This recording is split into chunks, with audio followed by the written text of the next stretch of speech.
Settings की बात कर लें तो बहुत ज़्यादा लंबी सेटिंग्स जो है वो नहीं है।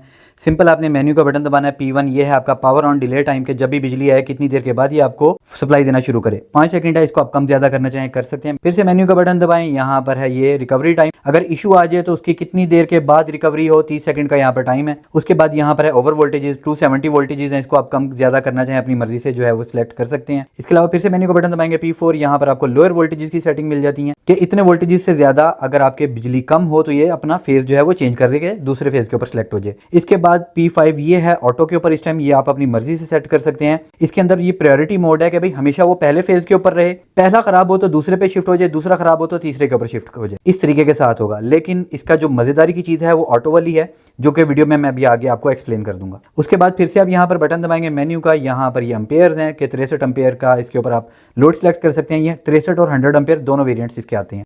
फ्रेंड्स इसमें बहुत ज़्यादा लंबी चौड़ी सेटिंग्स नहीं है, बहुत ये छोटी सी नॉर्मल सी सेटिंग्स है जो कि एक आम बंदा भी आसानी के साथ समझ के कर सकता है।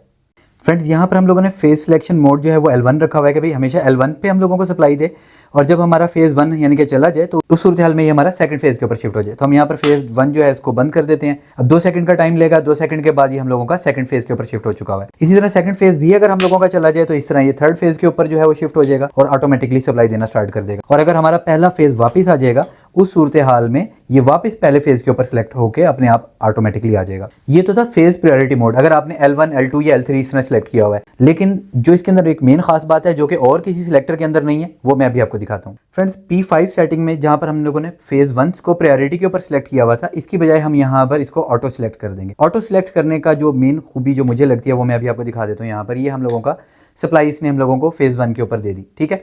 फेज़ 1 हम लोगों का चला गया, अब ये हम लोगों का क्या होगा कि जो बेस्ट फेज़ होगा उसके ऊपर शिफ्ट हो जाएगा। इस टाइम हम लोगों का बेस्ट फेज़ जो है वो फेज़ 2 है, 2 के ऊपर शिफ्ट हो चुका है। लेकिन अब अगर हम लोगों का फेज़ 1 वापस आ जाता है तो उस सूरत हाल में भी ये ऑटोमेटिकली उसके ऊपर शिफ्ट नहीं होगा, ये बार बार स्विचिंग नहीं करवाएगा, ऑटोमेटिकली सिलेक्ट करेगा। अगर हमारा फेज़ 2 जाएगा तो ही ये किसी और फेज़ के ऊपर सिलेक्ट होगा, वरना ये किसी अपने आप को चेंज नहीं करेगा। ये खूबी जो है मुझे इसकी बहुत ज़्यादा अच्छी लगती है, जो कि इसको यूनिक बनाती है। Friends 3 phase automatic phase selector को अगर आप बाय करना चाहें तो आप bijliwalaBhai.com विजिट कर सकते हैं। वेबसाइट के ऊपर आप EARU लिखेंगे तो वहाँ पर आपको EARU की प्रोडक्ट्स शो हो जाएंगी।